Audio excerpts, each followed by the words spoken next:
네, 안녕하세요. 중수처자입니다. 10월 28일 월요일이고요. 첫 번째 영상은 이제 5G에 대해서 간단하게 좀 리뷰를 했고, 두 번째 영상은 이제 반도체 슈퍼사이클에 대해서 얘기를 좀 해보겠습니다. 오늘 반도체 그 주가 흐름이 좀 재밌었죠. 이 장비주들 뭐 특히 이제 테스 같은 종목들이 장중에는 많이 올랐다가 장 막판에 보니까 좀 음봉으로 전환을 했더라고요. 원익 IPS 또 한 3% 넘게 올랐던 것 같은데 한 2%로 조금은 떨어졌고요. KCT도 한 4%로 조금 많이 이제 빠졌네요. 이제 제가 그 원익 IPS를 이제 매매를 하고 있다는 거는 다들 아실 거예요. 그래서 처음 이제 8월 말에 제가 매수를 처음 시작을 했고, 이때 매수를 할 때 얘기를 한 것이 2020년에는 반도체 사이클이 돌아올 수밖에 없고 이익 성장이 되돌아올 수밖에 없다. 지금 사이클상 좀 저점에 있는 것 같다라는 그런 얘기를 하면서 매수를 시작을 했습니다. 근데 그 비중을 많이 늘리기도 전에 좀 너무 빨리 올라가지고 이 조정을 받을 때 여기서 좀 추가 매수를 계속 했고, 그 다음에 10월 달에 너무 좀 많이 오른 것 같다는 그런 생각으로 약간 차익 실현을 한 다음에 여기서 좀 많이 하락했을 때 추가적으로 매수를 했습니다. 그래서 뭐 최근에 구독하신 분들은 잘 모르실 수도 있지만 저는 제가 그 매매하고 있는 종목들을 다 오픈을 하고 수익률이랑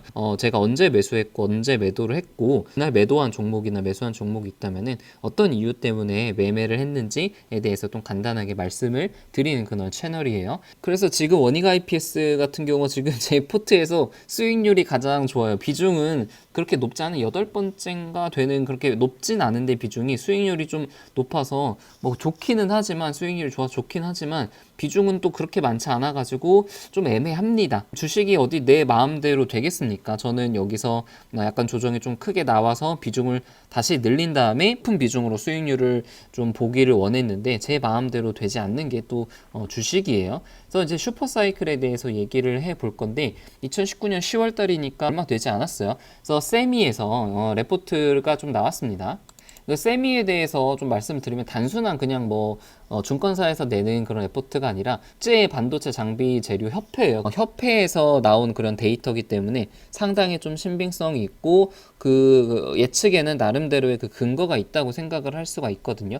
자, 여기서 얘기를 한 것이 내년부터는 이제 반도체 전반적인 회복세가 일어날 것이고 2022년도에는 역대 최대량이 출하가 될 것이라고 얘기를 하고 있죠. 그 이후에는 5G 스마트폰, 데이터 센터, 메모리, 교체 수요 이런 것 때문에 슈퍼사이클이 올 것이다 라고 얘기를 하고 있어요. 그래서 보시게 되면 2018년이 사실상 어마어마한 그런 그 빅사이클이었잖아요. 예상치 못한 엄청나게 많은 그런 수요 때문에 굉장히 큰 영업이익을 누렸다가 2019년도에는 굉장히 많이 떨어지죠. 그리고 2020년도부터는 조금 안정화를 취하고 2020년도에 피크를 칠 거라는 그런 예상을 하고 있어요. 그래서 이제 다들 아실 테지만 5G 폰들이 우리 삼성에서 가장 먼저 나왔고, 중국을 비롯해서 미국에 이제 내년부터는 아이폰 5G 폰도 나올 거잖아요. 아시는 분들 아시겠지만 5G 폰에 반도체의 그 단가도 더 높아지고 그 수량도 더 많이 들어가기 때문에 당연히 D램 그리고 핸드폰도 더 많이 교체를 하겠죠. 그래서 D램이 많이 쓰일 수밖에 없다라는 것과 데이터 센터 교체 주기가 이제 올 것이라는 것도 이제 예측 중에 하나예요. 우리가 알고 있는 구글, 뭐 아마존 그런 클라우드 서비스를 하는 기업들 있잖아요. 거기서 대규모의 반도체들을 사는데 지금 그 재고들이 굉장히 많았기 때문에 2019년도에 아무래도 좀 하락한 영향이 있었는데 2020년도에는 그런 재고들이 어느 정도 좀 감소하고 그리고 새로운 수요들이 좀 창출이 될 수 있다는 것이 이 추정치의 근거죠. 그래서 제가 과거 나온 기사라든가 그 기사가 나왔을 때 주가를 좀 비교를 해봤는데 굉장히 좀 재밌어요. 2018년도 1월 달에 우리 2018년도 굉장히 반도체 그 종목들이 주가가 많이 오르고 기업들의 영업이익도 굉장히 좋았잖아요. 근데 이제 슈퍼사이클이 올해도 이어진다. 그러니까 2018년도에도 계속 주가가 상승할 거다. 뭐 이런 얘기죠. 근데 여기서 보게 되면 2018년도가 사실상 거의 고점을 찍고 나서 지금 SK하이닉스인데 9만 원대에서 6만 원까지 떨어졌어요. 거의 3분의 1 정도 떨어졌죠. 그러니까 이렇게 그 긍정적인 뷰가 나왔을 때는 사실상 고점일 가능성이 좀 있고, 오히려 이제 2019년도 7월 달에는 반도체 불황 때문에 2분기 실적 직격탄, 그리고 또 그때 다들 아시겠지만 일본의 경제 제재, 뭐 백색 국가 제외 그런 얘기가 있으면서 하반기에도 암울하다는 그런 내용이 기사가 굉장히 많이 나오고, 그리고 삼성전자를 비롯해서 대부분의 반도체 장비주들이 많이 떨어졌죠. 그래서 8월 달에 기억하시는 분들은 기억하시겠지만 일본의 2차 무역 보복, 그러니까 거의 약간 반도체 생산을 못하지 않을까 하는 그런 공포심과 우려감이 팽배했었죠. 그래서 10% 반도체 생산이 감소할 것으로 가정한다. 뭐 이런 얘기도 있었고, 성장률 2%가 떨어진다. 이런 공포심을 좀 조장을 하면서 지수도 굉장히 많이 떨어지고, 특히 그때 이제 반도체들이 많이 떨어졌던 것 같아요. 근데 지금 되돌아봐서 생각을 해보면은 그때가 이때거든요. 테스 기준으로 14,000원 정도 가격대였는데, 이때보다 지금 21,000원대니까 사실상 거의 한 50% 넘는 상승을 그 악재라든가 어떤 악재성 기사가 나온 다음에 올랐단 말이에요.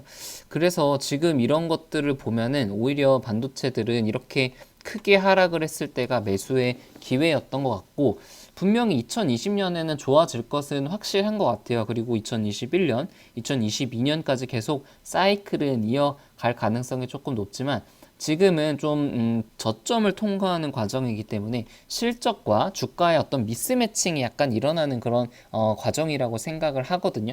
사실 오늘도 테스가 거의 지금 한 4%까지 올랐던 것 같은데, 장 막판은 1% 넘게 좀 빠졌습니다. 장중 조정이 좀 나왔던 거고, 아무래도 여기서 바닥에 샀던 사람들이 좀 고점에서 많이 물량을 좀 차익 실현을 하지 않았나, 그런 생각이 좀 듭니다. 저 같은 경우는 지금 원익 IP에서도 말씀을 드렸지만, 반도체 같은 경우는 계속 좋게 보고 있는 섹터는 맞아요. 하지만 지금 단기적으로 계속 좋은 기사들이 최근에 많이 나오고 있죠. 뭐 투자가 되게 될 것이다, 뭐 디램 값이 반등할 것이다, 이런 좋은 기사들이 요즘 많이 나오고 있는데, 이런 구간에서 잘못해가지고 아까 테스처럼 뭐 한 2, 3% 올랐을 때 무턱대고 샀다가 조정을 받게 되면은 사자마자 손실을 볼 수도 있잖아요. 그래서 저 같은 경우는 조금은 좀 관망적인 그런 자세로 보고 있는 것이 저의 이제 포지션입니다. 여러분들도 그냥 참고만 하시고 여러분들의 나름 각자의 투자 판단에 맞게 투자를 하셨으면 좋겠어요. 그리고 이제 바이오에 대해서 조금 얘기를 해볼 건데, HLB가 지금 계속 하락을 하고 있죠. 뭐 당연히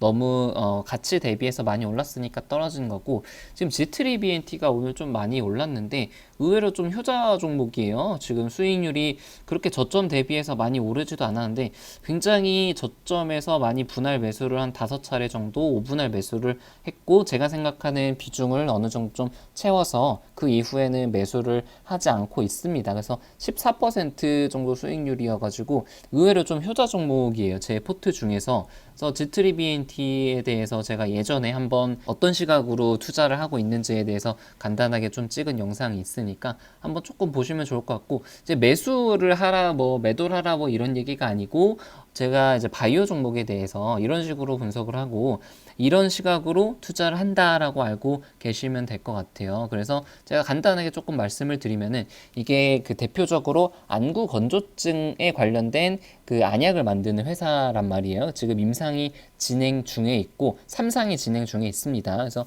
홈페이지를 들어가시면은 나오는 글이지만, 임상 3상 어라이즈 3가 700명 피험자를 대상으로 5월 달에 첫 투약이 시작이 됐고, 8월부터는 빠른 속도로 임상의 진행이 되고 있고, 지금 다른 기사들을 보면은 한 1년 정도, 대략 한 1년 정도 걸릴 거라고 생각을 기대가 되고 있으니까, 2020년도 5월에서 한 8월 사이는 좀 임상이 완료가 되고 그 이후에 결과가 발표가 될 것으로 생각이 좀 되는 상황이죠. 그래서 제가 다른 종목보다 이게 임상 3상 성공 가능성을 조금 높게 보는 이유가, 어라이즈 보시면 3죠. 어라이즈 3인데 1이 있었고 2가 있었어요. 같은 임상 3상인데 1, 2를 하고 나서 이제 임상이 어떤 부분은 성공을 했고 어떤 부분은 실패를 했는데, 이게 임상 피험자가 지금 안구 건조증 같은 경우는 임상 피험자를 너무 한 500명, 300명 하면 너무 적다라는 그런 FDA에 대한 그런 얘기가 있어서 조금 더 700명, 마지막 3차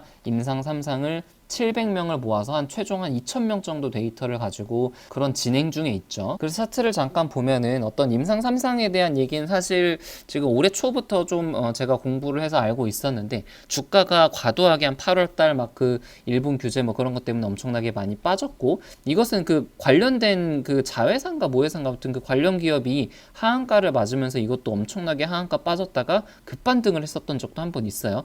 그래서 아무튼 관심을 가졌는데, 같이 가치 대비해가지고 그 임상이 성공했을 때 가치 그거 대비해서 조금 주가가 너무 많이 빠져 있고 그리고 그 가치가 좀 반영이 안 돼 있는 것 같아서 매수를 했는데 지금 다행히 좀 수익 구간 중에 있어요. 그래서 좀 차트 상으로도 지금 60일선을 깼고 120일선 까지 좀 무난하게 좀 가지 않을까, 단기적인 상승 추세가 좀 이어지지 않을까 하는 그런 기대를 가지고 있습니다. 그래서 여러분들도 이제 바이오를 뭐 절대 투자를 하지 뭐 말아야겠다는 분도 계시고 투자를 하고 계시는 분도 계실 텐데 너무 과도한 그런 비중을 이제 하기보다는 좀 적당량의 비중을 가지고 근데 코스닥의 바이오 비중이 아무래도 제일 크기 때문에 한두 개 정도는 좀 가지고 있는 것도 나쁘지 않은 것 같아요. 그래서 좀 관심이 있고 좀 임상 2상이라든가 3상에 성공할 확률 그리고 그 성공했을 때 파급력이 큰 그런 종목들도 한번 좀 공부를 해 보시고 매매를 하시는 것도 뭐 나쁘지 않을 것 같습니다. 그래서 저의 오늘 종목들 포트폴리오인데 여러분들이 오늘 좀 장중이 어땠는지 모르겠어요. 저는 상당히 마이너스 종목들이